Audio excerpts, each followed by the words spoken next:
Alright everybody, welcome back for the final part of my Resident Evil playthrough now. I'm gonna sit here and sip my undisclosed energy supplement and my undisclosed cigar brand, and also wear my undisclosed blue light glasses. So until they start aiming up here and dishing out some cash flow for me, I really forget, what these brands are that I'm using. It's crazy, right? Right now, you know what? We'll just use the Beretta for now, I guess. Basically what I'm going to do here, I'm going to go and use these MO disc and basically with that process just complete the game outright. I know I'm still lugging around this stupid fucking pistol, and I'm sorry for that, but I'm gonna go use the one ammo disc, probably kill this zombie here, and then show you where the other two ammo disc locations are. This auto aim's starting to piss me off. Can I aim my gun without auto aim on? Fucking stupid game. I guess auto aim's cool until like you're in a situation where you just simply don't want to use it and the game just forces it on you, which is why I actually like playing the original cut of this game better. So I think I already explained a little bit of what this puzzle here is. We're gonna have to push some stuff around, which is fine, but essentially we need to cover up those vents so that we can push that button to let us get through to the next room.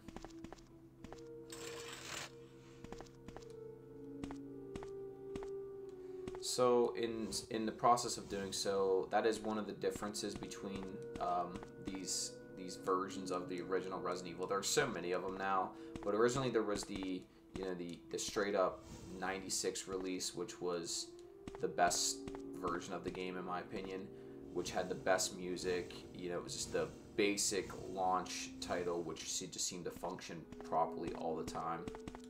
There was then a director's cut, which I believe was released shortly after to fill the gap between Resident Evil 2, since it went through numerous development cycle problems, which, if you want to learn more about that, there are plenty of channels that cover the Resident Evil series that should be able to kind of explain a lot of that stuff.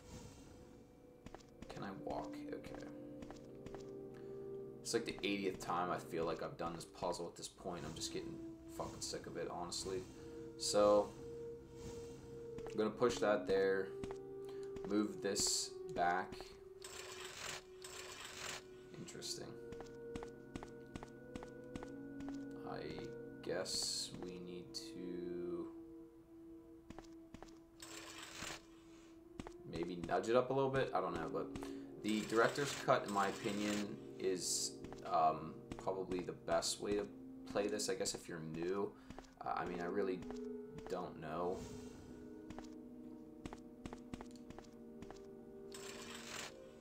I feel like that's too much.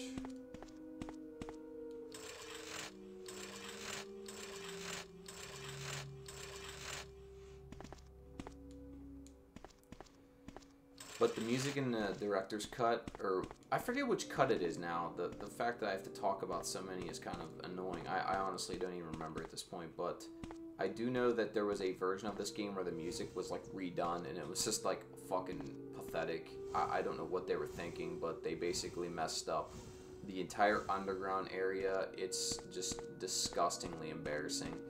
The basement area where you go and find the super zombie and the kitchen and stuff, that was redone as well, and that music is like a fucking joke. Like, I feel like it was made for like just like a bunch of people at the circus were using it to like introduce themselves or something. I don't even know, but you have to solve this puzzle. This puzzle is not mandatory, I guess, in the sense that you don't collect a key item, but if you want to get the best ending to this game, you do need to find all these MO discs. So we're gonna do that right now.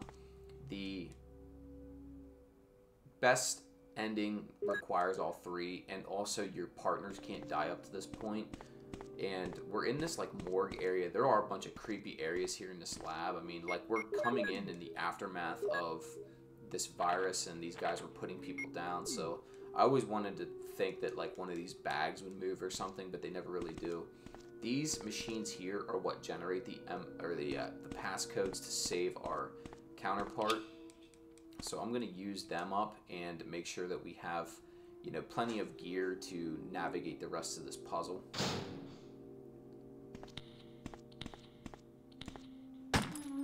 Of course, we're going to have this one annoying zombie just right in the way the entirety of this playthrough. So I'm just going to try to avoid it the best I can. And there's always going to be one right off screen. I feel like, I don't know why, but the game has the common courtesy here towards the end to just put them right, literally off screen. It's just the most ignorant tactic possible. So I actually... I'm skipping the one area to just go straight over here and get this other ammo disc. This one's a little bit... There's a room full of zombies you have to take down, so hopefully we have the firepower here to do so.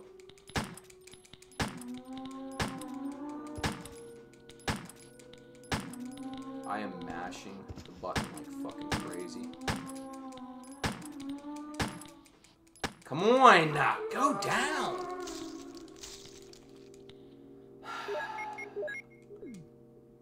Fuck. Jesus.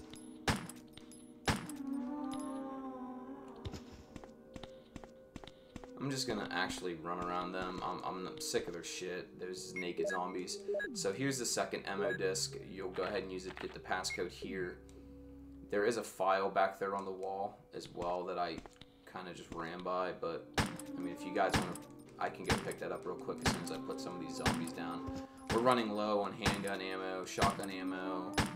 Basically, once I get back to the save room, I'm going to be getting the Magnum out, the Colt Python, and this handgun is never coming back out. So you can read this at your leisure if you want. It's basically outlining the T-virus a little bit, as well as they name drop stars in here, I believe, and the lab being, you know, sought after by the STARS members, which is kind of like, I guess their investigation skills must be really good if Umbrella was worried about it. So we're gonna go get this last MO disc, but like I said, I just wanted to come over here and kind of iron out some of this other stuff with the handgun. Now it's time to get this Colt Python, put this stupid fucking standard issue pistol away for good, and it's time to go guns a-blazing. I think I just went in the wrong room. Opening, oh my god. Yep, wrong room. So, no big deal, whatever. But now we have plenty ammo for the Colt Python, and we're going to need it. We're about to encounter a new enemy type. Son of a bitch.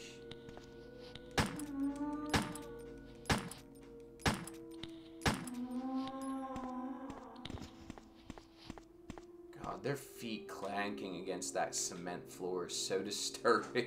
I hate it so much. Okay, at least these zombies over here seem to stay dead. That's great.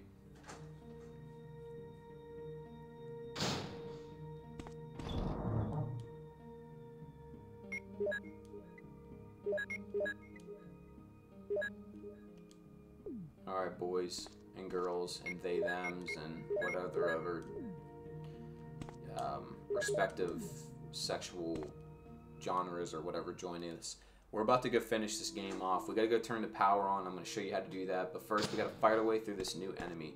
Now, the hunters, in my opinion, are still the most deadly in the game. But these fucking cocksuckers in here, I think they're called chimeras or chimera. I don't even know, but they are tough bastards. They're fast, and of course, the auto aim is doing its best to just fuck them.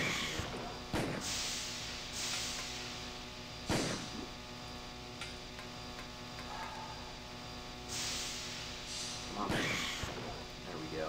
So one magnum shot will put these guys down, and I'm playing with fire here a little bit as far as my health, but we need to go all the way to the end of the room here. And the first time you play through this, those chimera are going to catch you off guard. I mean, I run through here like a madman at times because I'm just those creatures, you don't know what they are. You're seeing them for the first time. I mean, it's kind of rattling. Here comes one now. Take care of him.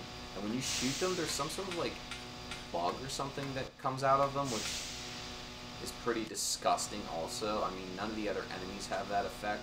But the Chimera, from what I understand, is a combination of a like spider human hybrid, and they were a part of those tests that Umbrella was doing down here.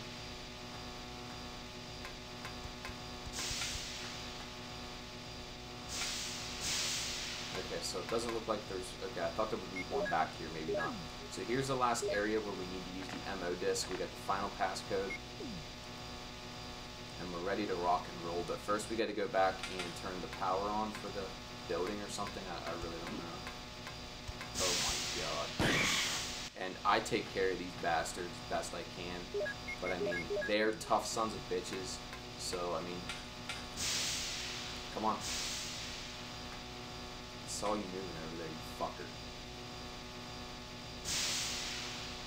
And the worst part about them is they climb on the ceiling. I mean, it makes it very difficult to fight them. They're very agile. If you shoot them with the shotgun and stuff, I mean, they're...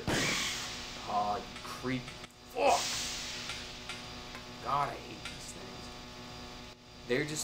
They're so disturbing at this point of the game where you've never seen this enemy before, and all of a sudden they're coming, you know, they're just popping out of the blue left and right. It makes for a very, you know, off-putting encounter, I guess I'll say it that way. So here we go, the power has been activated to the elevator, the circuit, blah blah blah blah blah. Okay, so I guess that's done. I'll show you guys back here as well. There are going to be a scenario or two where you play this game and maybe you mess up, but here's basically how you trigger the self-destruct sequence here at this computer. So if you're playing and let's say Rebecca dies or like Barry or somebody doesn't make it, you can activate that yourself. You actually can beat the game without blowing up the facility as well, so that's also an option. But I would just recommend, if you want to get one of the better endings of the game, you have to do these steps in order to complete that stuff. So we've run around this area long enough. You only come back here once, and man, those Chimera just, I don't know why they rattle me so much. It's like the spider enemy, like, for some reason, the spiders and the Chimera in this game are just disgustingly and just extra disturbing to me. I don't know why, I can't really put a finger on it. So we should meet Rebecca here soon.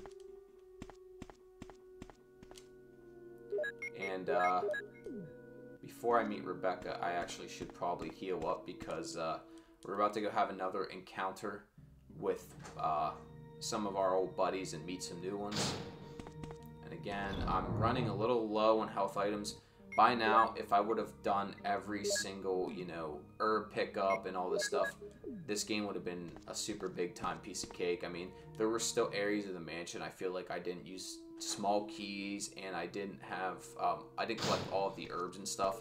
But again, oh, I keep forgetting, I thought there was a zombie back here. So use this switch to the right of the elevator, and it will actually call it. So yeah, here comes Rebecca now. Rebecca, you're safe. Can't believe you could tell who that was, Chris. Crazy. Well, I'm glad you're all right. Don't go out alone. Yes, sir. So now we're going to take the elevator down and hopefully finish the rest of this mission off as clean and as cool as Chris can be.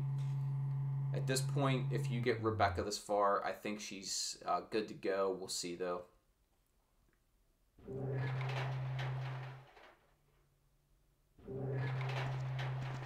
So we're going to have a cutscene play out here for the next couple minutes. As my subordinate, you have wonderful talent.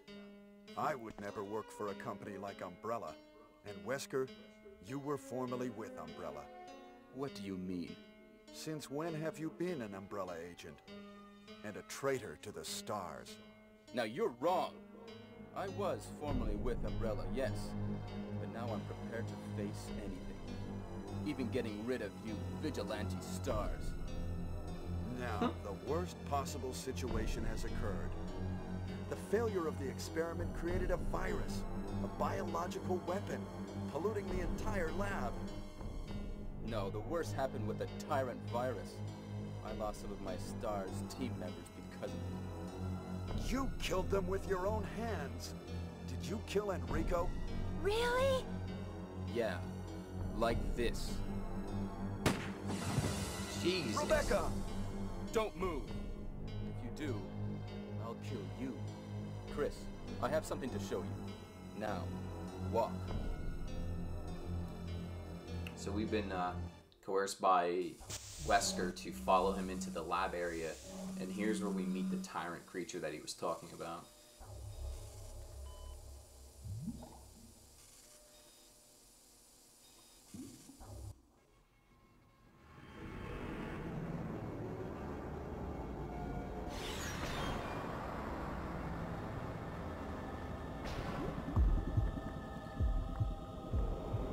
For 96, I mean, some of these cutscenes do still look acceptable. Tyrant itself is way creepier with the That's in-game right. game graphics. This I is the feel like ultimate life form. Tyrant! Chris? Stop it. Wesker, you're pitiful. This is your savior? You say this failure is your savior? You can make sure yourself whether Tyrant is a failure or not.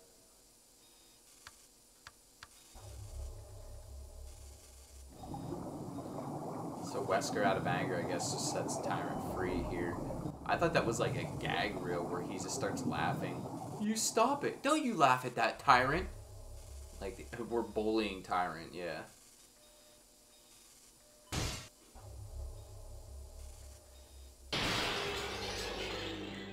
I guess he did take offense to that shit that we were laughing at, because he is pissed. Go to hell. Jill will join you too.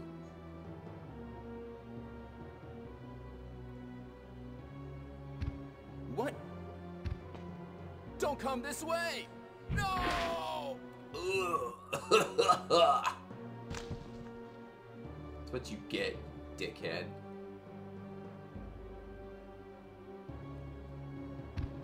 Uh-oh.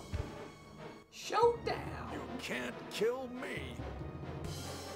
First thing you want to do, Tyrant is going to chase you down, so re-equip your gun. It's 3 shells will take the Tyrant down.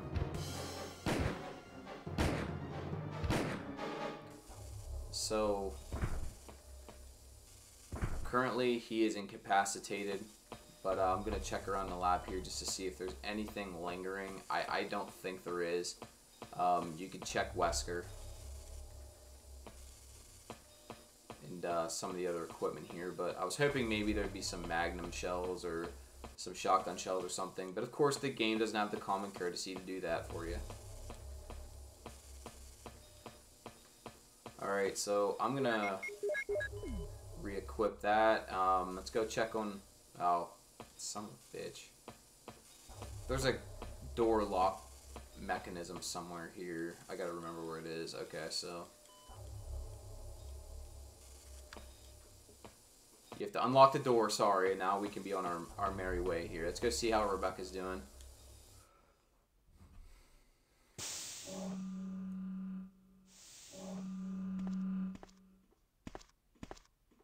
Wow! Ha! It seems like this bulletproof jacket is pretty strong. I see. How about Captain Wesker? He is sleeping with the ultimate failure. Hurry up. I want to get out of here.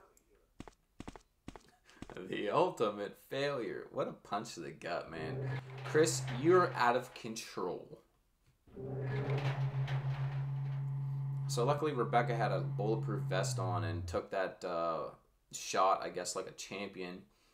So we're basically making our way now out of this facility.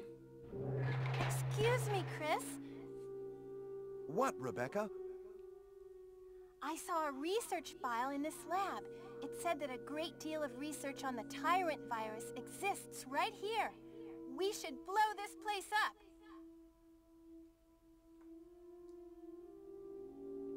We are already into it over our heads. Rebecca, can you do it? Yes, sir. I'll set off a triggering system for a bomb. Okay. Now we have a chance to escape. See you outside the house. So Rebecca's gonna run and set off the self-destruct sequence here, which I showed you where that was at earlier. What we're gonna do now is go and see if we can rescue Jill.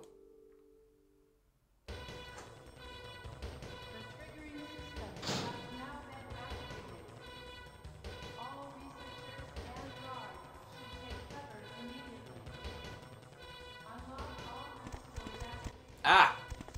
Where'd you guys fucking come from? Look how fast he is! Oh my word, they shuffle quick. Must have like built them off of like Olympic sprinters or something.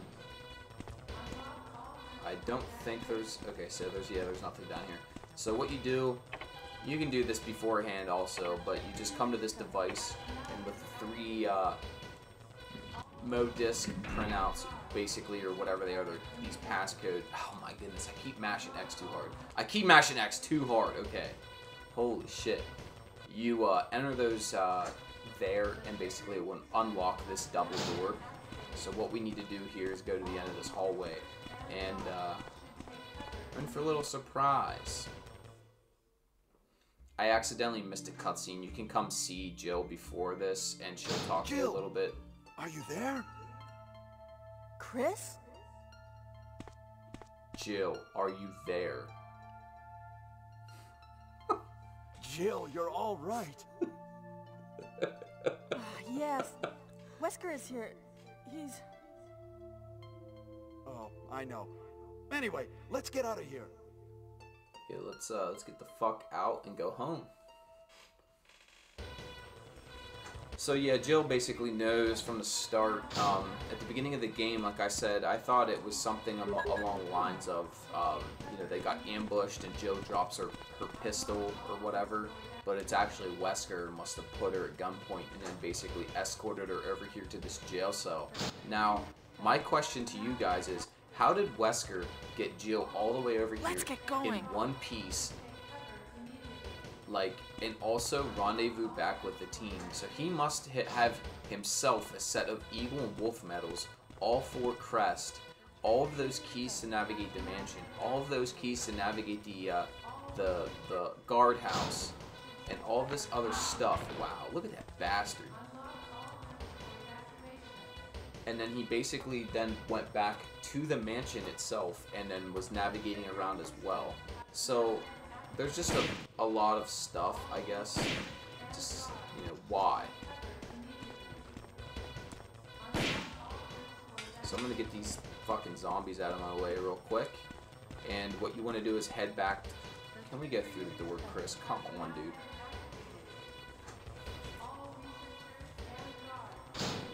But like, why would you not just not... Why even do that in the first place? Like, if I'm Wesker, why not just leave her to her own wits and see if she can survive the mansion? Most likely she wasn't going to. Like, I don't get his thinking there to even waste his time.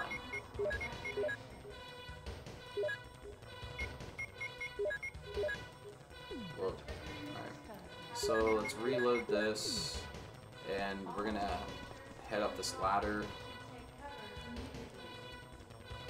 But yeah, I would have just like told Jill, go investigate the other wing while Chris was gone, and then I would have just basically left. Why even waste your time? But whatever, she probably would have died in the mansion, let alone, you know, you lock her safely away in a jail cell, far away from any enemies. I would have just, like I said, just split off at one point and just let these monsters take care of her at some point through the mansion. It's just he went full Bond villain for some reason on her. But, you know, he didn't expect Chris, let alone any of the Bravo team, to survive this long.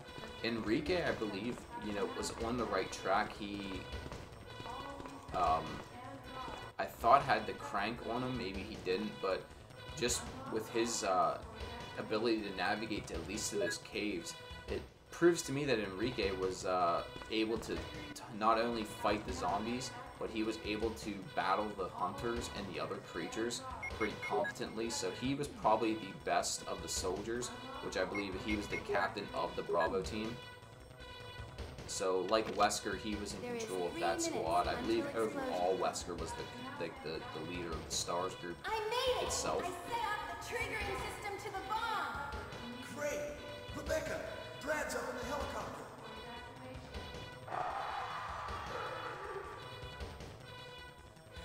Look at those monsters! Let me take care of them. But Chris, get in contact with Brad right away. Okay. So even Chris takes orders from Jill. That's kind of interesting because she's the better soldier overall, like I've mentioned multiple times through this playthrough. Jill's just better equipped for the challenge of this mansion. So it kind of makes sense that, you know, Chris, with his inability to handle chemicals and read music and do some other things, like he can't use a lockpick, maybe she is his, you know, senior, you know, officer, and he would, you know, take advice from Jill heavily. I don't know, but there's a box over here. It's pretty obvious that you can go over and click on it, and what you want to do is grab a flare. I usually just run to the H in the middle of the heliport and use it. I think that there's a specific area that it'll set off. I don't know, but you use that to signal Brad in the helicopter, and he'll actually do a flyover here shortly.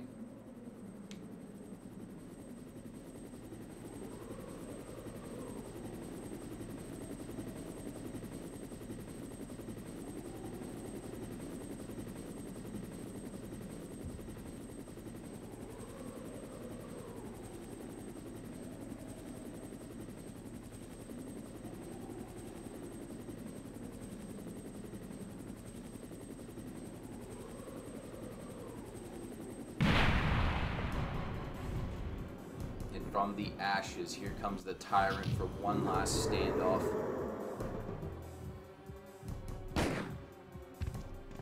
And I'm not quite sure if there's specifically a timer mechanism or something, but basically we need Brad to drop.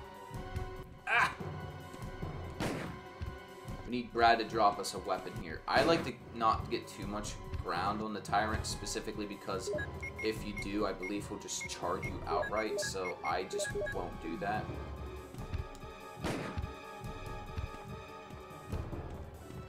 He walks quick, my goodness. Okay, Brad. Thank you. Chris, use it! Destroy the monsters with it! Fuck you, Tyrant. Holy shit. Oh, not good. Still fine, though. Interesting. So what you want to do is grab this rocket launcher, and if you can't figure out from here, you know, what the game plan is, I'm sorry, you're not smart enough to be on this channel. So we're going to equip that, run over here, get some distance, point that bitch at Tyrant, and unload on him.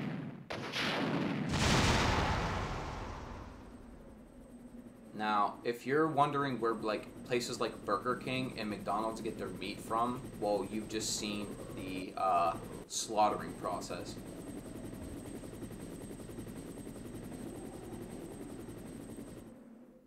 And with that, we're going to play out the end of the game.